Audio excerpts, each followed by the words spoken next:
All right, what's up, percussionists? Today we're talking about wind chimes, abbreviated WC, and a couple of the notation things that we're going to see from. So right now, what I have you facing is, this is what you're going to be looking at if you're looking at the wind chime. So if you're setting them up, you want the lower ones on the left and the higher ones on the right. Remember, the smaller the bars are, the higher the pitch is going to be.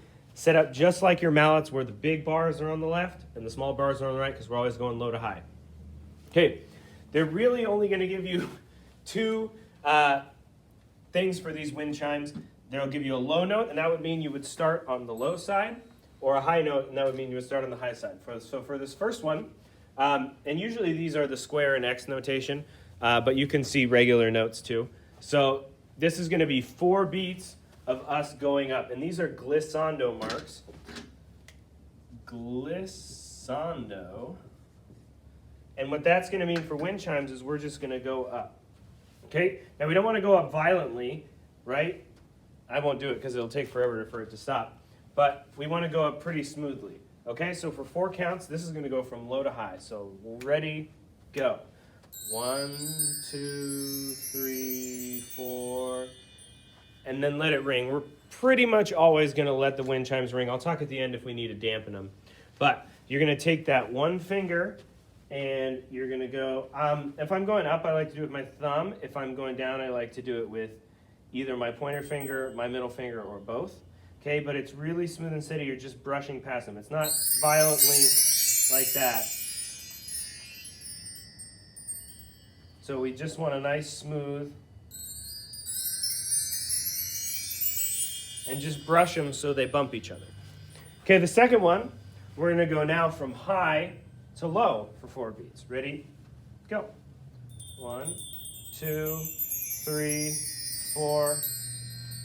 And usually you want to do that in the time it's going to take you to go for the full note value. Now, we might have to do a quick one like this, so this would just be on the 4th beat, a 1-beat full rake, and then we're going to need to go a little faster. So this would go, ready, go. 1, 2, 3, 4. And just do the same motion, but a little faster. And you're going to let it ring. Okay. Sometimes we'll have a sustained wind chime sound, and this one I'm having it go up and then down and up and then down. So what you're going to do here, sometimes we can use 2 hands. I like to use the back of these fingers and then come across with these fingers. Whatever your preference is, but just remember to touch it lightly. And it's a little better if you're hitting with the skin of your fingers because it's a little softer. But this is how we would sustain this one.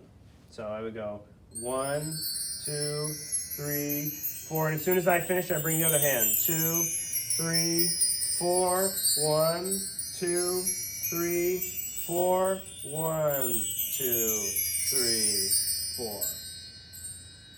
Okay, and that's how we keep that continuous sound. Because if we do this, 2, 3, 4, 1, it doesn't give us that smooth, continuous sound we want. And you can also, sometimes if you're feeling fancy, you can go both directions. I like to cross and then come back like this. 1, 2, 3, 4, 1, 2, 3, 4. That's a little hard.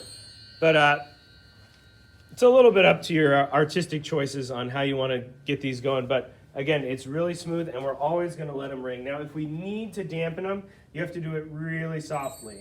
So I'll get these guys moving, and then I'm just going to come and hover my hands over these and try not to click them. And I did it there. It's hard, but usually you're not asked to do that.